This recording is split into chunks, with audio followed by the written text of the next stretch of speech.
और पंपी जैन से जुड़ी बड़ी खबर मिल रही है। आपको बता दें कि आज भी पंपी जैन के ठिकानों पर छापेमारी जारी है।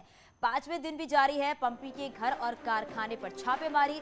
एक आईटी इंस्पेक्टर और 4 सदस्य घर के अंदर मौजूद हैं। रात 1:30 बजे से पंपी जैन के घर पर पहुंचे हुए हैं। सूत्रों के हवाले से जानकारी मिल रही है। सदर कोतवाली के छिपट्टी मोहल्ला का ये पूरा मामला बताया जा रहा है। तो 5वें दिन भी छापेमारी जारी है पंपी जैन के घर पर। और आपको बता दें इस छापेमारी के दौरान घर और कारखाने पर ये रेड 5 लोगों की टीम ये लगातार छापेमारी कर रही है। और चलिए सीधे आपको लखनऊ लिए चलते हैं। हमारे सहयोगी ऋषभ मणि हमारे साथ लाइव जुड़ गए हैं। ऋषभ, 5वें दिन भी छापेमारी जारी है। घर के अंदर कौन मौजूद है और क्या छापेमारी में अभी तक कुछ चीजें निकलकर सामने आ पाई हैं, इसको लेकर क्या जानकारी? चांदी, देखिए, संडे को भी लगातार पंपी जैन से उनके कारखाने में ही आईटी की टीम ने पूछताछ की थी। उनके कारोबार से संबंधित तमाम कागजात थे, उनको वेरीफाई किया गया था। इस बात की भी चर्चा हो रही थी जो गल्फ कंट्रीज़ हैं वहाँ से कुछ शेल कंपनीज़ के ज़रिए करोड़ों रुपए का लेन देन हुआ है, उस बात की तस्दीक की जा रही थी। और पहले जब छापा इनके आवासों पर और ठिकानों पर कानपुर में भी पड़ा था शुक्रवार को भी, तो इनके बहनोई अतुल जैन का रतन प्रेसिडेंसी कानपुर में घर है, उसको सील कर दिया गया था। इनके एक भाई हैं, उनका भी घर था। तो कल पंपी जैन को कानपुर लेके गए थे, वहाँ अपने दफ्तर भी कुछ समय रखा है इनकम टैक्स की टीम ने। फिर इनके भाई अतुल जैन, इनके बहनोई डॉक्टर अनूप जैन, उन सब के आवासों पे ले गए हैं और वहाँ पर ले जाकर उसके अंदर भी कुछ पूछताछ की। और जो हमें जानकारी मिली उसके मुताबिक रात को कल 1:30 बजे करीब पंपी जैन को उनके घर जो छिपट्टी मोहल्ला है कन्नौज, वहाँ पर वापस लेके आ गए हैं।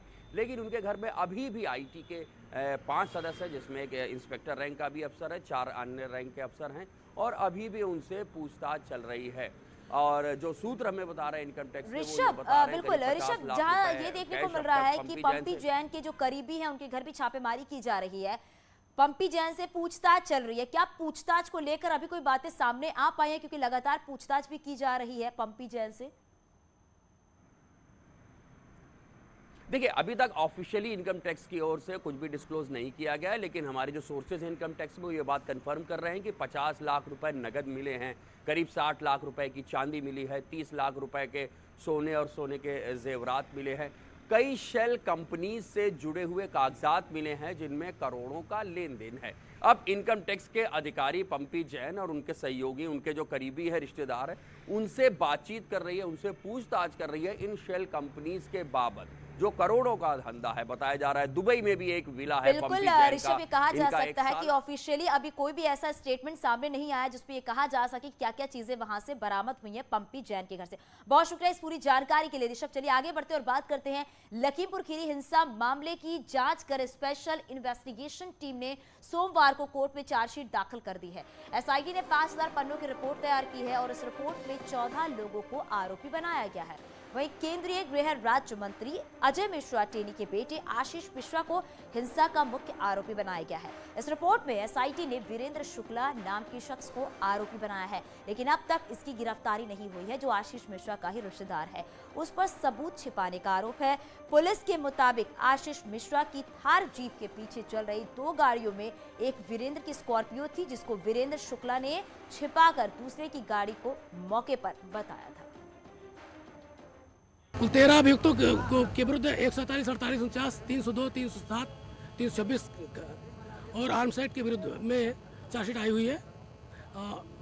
वीरेंद्र शुक्ला के विरुद्ध 201 आईपीसी में एडिशनल चार्जशीट आई हुई है। सर, क्या आशीष मिश्रा की मौजूदगी वहाँ पर थी या नहीं? गवाहों के बयान में आया है कि आशीष मिश्रा वहाँ मौजूद थे। चार्जशीट पे ये चीज़ है, सिटी में है।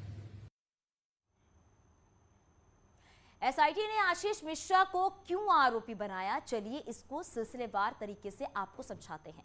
दरअसल 3 अक्टूबर को थार जीप से किसानों को रौंदने का आरोप है। जो थार आपको तस्वीरों में दिख रही है, उस थार में आशीष मिश्रा बैठा था।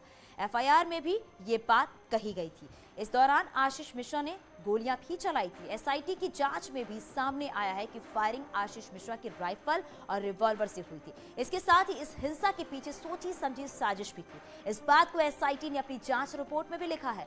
लखीमपुर की घटना लापरवाही या हादसा नहीं, बल्कि एक सोची समझी साजिश थी।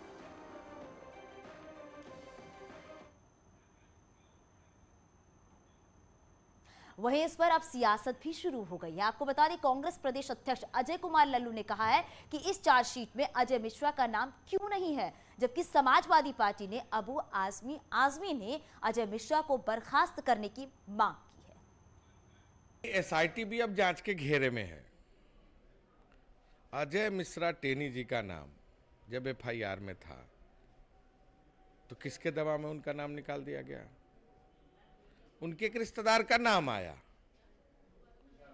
उनके खिलाफ चार्जशीट दाखिल हुई। कौन सा ऐसा कारण है कि अजय मिश्रा टेनी को बचाने का प्रयास किया जा रहा है? टेनी मिश्रा जो है उनको तुरंत सस्पेंड करना चाहिए, और जो इंक्वायरी हुई है ये कोर्ट के निगरानी में इंक्वायरी हुई है। अगर ये नहीं होती तो बेईमानी होती इसमें, लेकिन जो इन्होंने केसेस लगाए ना, उनका ये पहले से मंसूबा था, इनका ये प्लानिंग थी। तो प्लानिंग का मतलब है कि इन्होंने जानबूझ करके मारा है। तो उनके पिताजी को जो अक्यूज है टेनी मिश्रा को तुरंत सस्पेंड करना चाहिए और उनको भी अक्यूज बनाना चाहिए इसके अंदर। और आगे भी खबरें जा रही है, यहाँ रुकिए, छोटे से ब्रेक के लिए जल्द लौटते हैं।